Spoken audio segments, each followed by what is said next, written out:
Ny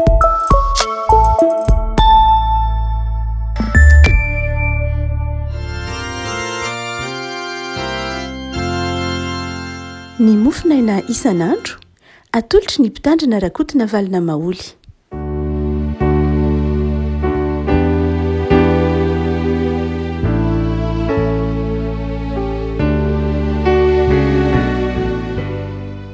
Falemarahaba tsika riavako tratrity sabotsy faharoa amby roapolo ny volana novambra ity. Ny mofinaina izay voalahatra ho antsika dia ny fitomanina, boky ny fitomanina. Fitomanina toko fahatelo, fitomanina toko fahatelo, andiny fadimy amby roapolo ka hatramin'ny teny fahafito amby roapolo. Aminaran'i Jesosy. Tsara Jehova amin'izay manantena azy dia amin'ny olona izay mitady azy. Tsara ny miandra ny famonjen'i Jehova amin'ny fahanginana.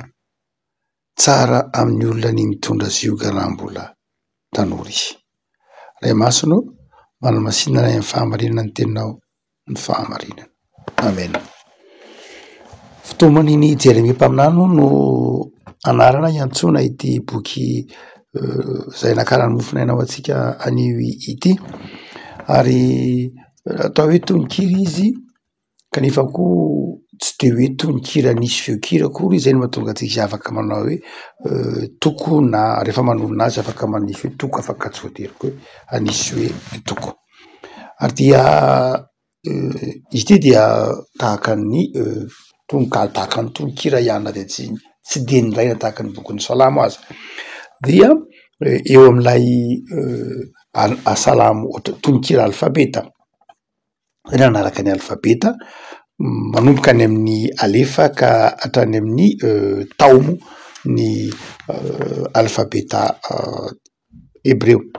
Dia amin'ny tendiny fadimy amby roapolo ka hatramin'ny fahafito amby roapolo ity dia manomboka amin'ny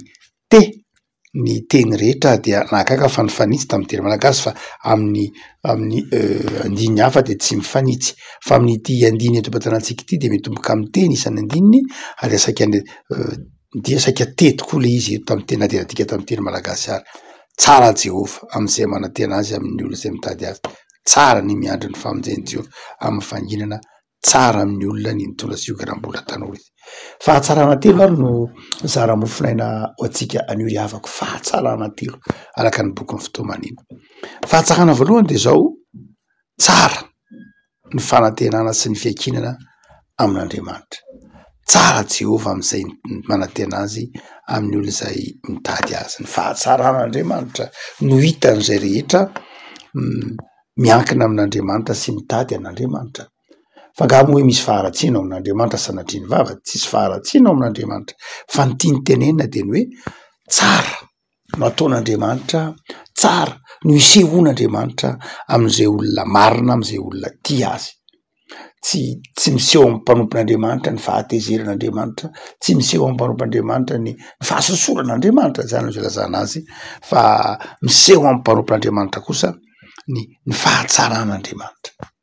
Ary efa hoe tsara Andriamanitra amin'ny bokin'ny fitomanina na amin'ny bokin'ny testamenta taloha dia midika famindram-po zay, midika fitahiana zay, midika fahasoavana zay fahatsaran'Andriamanitra izay. Io no nahatonga ny Mosesy ny ady varotra ndray maka teny tamin'Andriamanitra hoe mba tena tia hita ny tavanao aho, satria ny tavan'Andriamanitra izay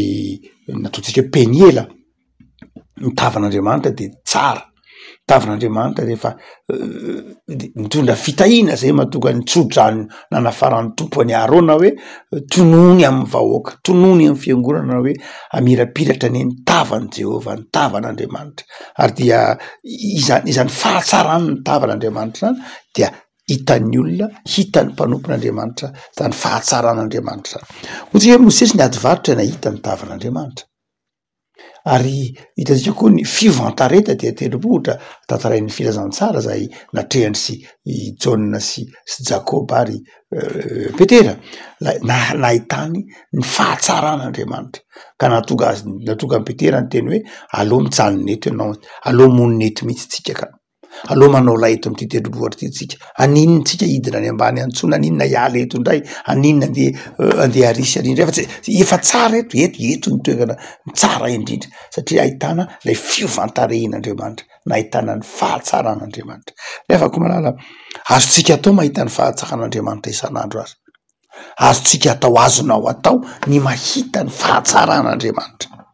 dia bokyny fitoman'ny etony mitemana hoe manantenan'Andriamanitra zany hoe minoan'Andriamanitra de hitanao ny fahatsaran'Andriamanitra ary tadiavo Andriamanitra ny hoe tadiavo de ataovy ny sitrapony mino zany de ataovy ny sitrapon'Andriamanitra mino de ataovy zay tadiavon'Andriamanitra aminao de hitanao ny fahatsaran'Andriamanitra ny ainan'ny Jeremia mpaminany zany ny ainan'ny mpanompon'Andriamanitra zany ho zany dia afaka mahita ny fahatsaran'Andriamanitra mihitsy isika tsy ny olona tany alohantsika iandry Mosesy ry Petera ry Paoly tsy zany ihany mahita ny fahatsaran'Andriamanitra enao koa manana anjara amin'ny fahitana ny fahatsaran'Andriamanitra fa manantena azy miankina aminy fa ny faharoa de zao ny tsara faharoa de zao miandry ny famonjen'i Jehova amin'ny fahanginana miandry ny famonjen'i Jehova amin'ny fahanginana ino hoe miandry ny famonjen'i Jehova amin'ny fahanginana mbola finoana ihany io tsara mety mahasondra eto ny hoe miandry an'Andriamanitra ao anatin'ny fahanginana ndre rehefa manoloana ny fahavalo isika de te hitrotra rehefa anatin'ny zavatsarotra isika de te hamalifaty rehefa anatin'ny zava-manahirana tsika de te hanenjatsandry mihitsy ara tahaka nataony Mosesy tsarotsika tsara tahaka nataony Petera tsarotsika tsara Mosesy ko nanao an'io Mosesy nanao an'io tany Ekipta fa Petera nanao an'io tao amin'ny sahan-Getsemane ny kapany sofiny misorona be dia indraindray tsika tsy mahandry lay famonjen'Andriamanitra fa maika ary tsy antritsika ny planin'Andriamanitra indraindray raha ataotsika hoe ela loatra ianao Andriamanitra so de adinonao azy zahay de tsika boky ny Isaia mpaminany zanak'Israely metra-panontany hoe so de mba tsy hitan'Andriamanitra kosa ary le olona lay rary ny tokony ho anay so tsy hitanao Andriamanitra lay anjara tokony ho fa aiza ianao nahoana ianao ny tsy mamaly nahoana ianao ny tsy hita miafina aminao ny rary ny tokony ho anay ary dia eto de ny fitomanina mamerina atsika ao anatin'zany ataontsika hoe fanantenana ny amin'ny fiankinana amin'Andriamanitra miandry an'Andriamanitra ao anatin'ny fahanginana inona le fahanginana fanetretena inona le fahanginana fahatokinan'Andriamanitra inona le fahanginana tsy fiankinana amin'ny herin'ny tena fa fiankinana amin'ny fahasoavana afaka malala mahasoa tsara mampifaly ny fanantenantsika ny herin'Andriamanitra fametrahantsika ny aditsika amin'Andriamanitra bokin'ny Exodosy 20:20 manazava anareo hoe Jehova iado anareo fa ianareo kosa angina zay ny dikan'ity teny ity manao hoe tsara ny miandry an'Andriamanitra fa ny fahatelo sady farany de zao ny fahatsarana fahatelo tsara amin'ny olona ny mitondra zioka raha mbola tanora izy ny tsara roa voalohany amin'ny tediny ity de miresaka an'Andriamanitra fa indrindra fitoeram-po kosa de miresaka ny olona tsara ozy ny olona raha mbola tanora no mitondra zioka izy ina dikan'izany tsara ny olona tsara amin'ny olona raha mitondra zioka izy mbola tanora satria ny zioka de zao fitaizana mampatanjaka fanefena zany hoe raha ohatra ka mitaiza ianao na manabe olona ianao de zao tsara aminy raha mbola anatin'ny fahatanorana izy mitaiza azy tsy inona ny fiafiana mitaiza ny fahatanorana ny fiafiana mitaiza ny fahatanorana ny fiaretana asa raha fantatrao ny tantaran'ilay mpilalao sary mihetsika amerikanina antsoina hoe Morgan Freeman mbola velona izy fa zoky olona de zoky olona amin'ny tantaram-piainany tsy izy ihany fa maro fa anankiray zay hitanao ny tantaram-piainany Morgan Freeman no hoe teraka tao anatin'ny fahantrahana tahaka an'ireo mainty hoditra maro tany Amerika teraka tao anatin'ny fahantrahana namafaty ny karaha-manana asa automobila nitady vola tetsy teroa ary niezaka tamin'ny herin'ny tena samy irery nitondra mafy araky toy ny tenen'ny boky fitomaniny toy hoe nitondra zioka tamin'ny fahatanorana fa izao nampivelatra azy zany niainga tamin'ny fahantrahana fananefia zany ary amin'ny fijona vavolombelona maro zay hitantsika de mpanao asa soa malaza ity rangahy ity marina fa tsy hoe tanteraka sy tsiritsiny akory izy tsy zay ny olantsika eto fa ny am'ilay hoe mahasoa ange amin'ny fotoana sasany mahasoa ny fitaizana ny fitondrana ny mafy indraindray tsy misy maniry hitondra ny mafy fa rehefa tody zany fitondrana ny mafy zany ianao de aza kivy mitraka satria zany mpanompoandriamanitra resantsika zany de zao mpanompon'andriamanitra nahavita mahafohy vola enimpolo hatramin'ny antapitrisany dolara ho an'ireo ataotsika hoe ho an'ny tanora zay ny sambo-bola noho ny tsy fananam-bola noho ny tsy fisian'ny vatsim-pianarana fa tean'ny fianarana vola antapitrisany dolara no ampiany ireo ancien combattant dia ireo rebekotry maro ohatra dia tsy izy any nandeha ataotsika hoe amerikana tahaka ny Barack Obama olona zanak'olona tsy hoe mpanefoefo akory fa tsotsotra ihany laozany rainy sy ny sisa tely mbola kely latsaky ny enitaona izy no saraka ny ray aman-dreniny mitondra ny mafy tantara-piainana de atsika hoe nitondra ny tsy izy ihany nandeha atao hoe Nelson Mandela toy ny fahatanjorana be dehibe ireo olona zay azo akana ohatra eny mety ny fiainanao koa aza fiainan'ny ray aman-dreninao mety ny fiainan'ny fianakaviantsika nandalo an'izany fa ny teny ny boky ny fitomany resany de zao manao hoe tsara amin'ny olona ny mitondra zioga raha mbola tanora izy satria ny zioga manefy ny zioga mahatonga atsika mankatoa ny zavatsarotra mahatonga atsika mankatoa tsy hoe misy maniry hitondra zioga akory fa misy ny zioga manefy misy ny zioga mitaiza misy ny zioga manitsy misy ny zioga zay mahatonga atsika manana fahasahina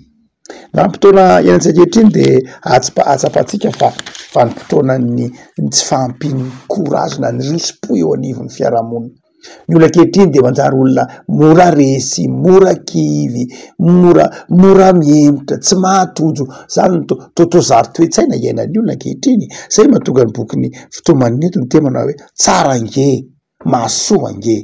aza de menimenina mandrakariva amin'Andriamanitra hoe nahoana moa zay Andriamanitra no entinao amin'ny zavatra sarotra tahaka zao nahoana no avelanao lalovana tahaka zao Jeremia mpaminany de nitondra zioga no zany dia ilaitsika ny resy lahatra matoky an'Andriamanitra tsy mampitondra zavatra tsy zaka velively Andriamanitra zay zioga zaka ihany no avelan'Andriamanitra lalovantsika de zioga ny fitaizana io zioga ny fanitsiny io zioga ny fanamboarana io zioga mampirona io no zany dia aza kivy avako malala ivavakisika tompo am'soranao zay noho ny amin'ny fahatsarana zay ataonao hitanay ny fahatsaranao Andriamanitra ny fahatsaran'ny finoananao ny fahatsaran'ny ny fiainana miaraka aminao de mivavakizay tompo ampahirizo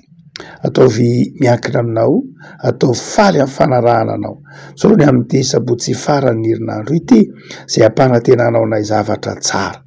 dia ataovy matoky ny fitantananao zahay ary tahio ny tontolo andro nay anio Jesoa soranay anao ny fitahina maro samy hafa nomenao anay tamin'ny herinandro dify ity ty mametraka sahady ny herinandro vaovao eo ambany famondram-ponao zay herinandro ny fifaliana ao anay herinandro ny fahasoavana aminay sao herinandro izao misaotra Jesoa fa mahatoky ny fitantananao zahay amen.